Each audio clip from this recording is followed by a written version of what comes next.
Bonjour. Aujourd'hui, je vais vous parler d'un texte qui s'intitule Gagner à vendre son âme. Gagner à vendre son âme, partie 1. Quand on s'intéresse aux us et coutumes du Landerneau, il y a de quoi s'interroger. La cellule familiale refuse d'inspecter les inconnues contrées sans consulter les avis communs. La spéciale découverte ne se fait plus sous la couette, mais devant un parterre de membres éminents qui entrent dans la confidence.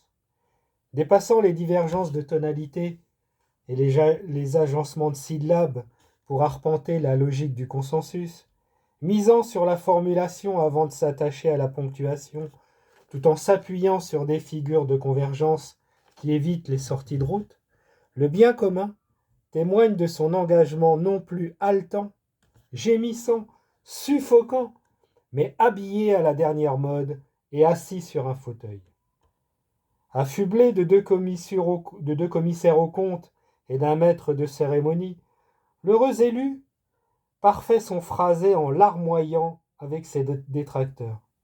Les bons mots, les justes mots, les mots justes laissent place à une phraséologie de seconde zone qui bafoue les règles de la bienséance.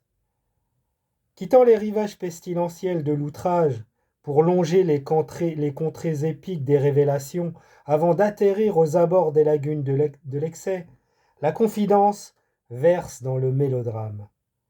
Mordue de la langue, elle s'inscrit dans un partage de l'intimité. Une intimité participative, démocratisée, douée d'incontinence verbale.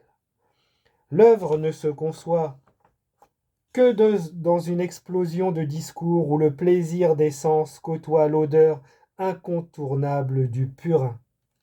Très inspiré ou s'invitant hors sujet, la bonne éducation abandonne l'usage des bonnes manières pour se réfugier dans l'auto-célébration. La perception est infaillible. À la vision non contractuelle qui se loge sur la rétine s'oppose la copie conforme qui se présente à vous. Excite les lombriques, les insectes et les taupes. L'écosystème est décortiqué avec soin et vidé de sa substance. Les hyènes, les vautours, les charognards se mettent en veille sanitaire et attendent la bulle spéculative. L'essentiel est de pénétrer l'intimité du personnage afin d'obtenir le courant de sympathie qui fasse partie prenante avec la cause. On parle, on pinaille, on tergiverse, on titille, on éprouve quelque chose qui déborde de la conversation en tirant compensation. De son propre aveu, le souci de tout dire l'emporte sur ce qu'on va dire. Chaque fois qu'une idée est exprimée, elle est sommée d'expliquer le tenant et l'aboutissant de son émission, de justifier l'excès de spontanéité, de répondre de sa lascivité. Quand on la tire du chapeau, elle dit plus que ce qu'elle veut dire. Ça s'explique que ça peut s'expliquer. Et quand ça s'explique pas, ça s'explique que ça peut pas s'expliquer. La violence est violente, l'horreur est horrible, l'abomination est abominable, la douleur fait mal. Elle fait mal, la douleur. L'oralité est un art qui déclenche le frisson dès la première intonation. Les mots sonnent juste ce qu'il faut pour endormir la réflexion.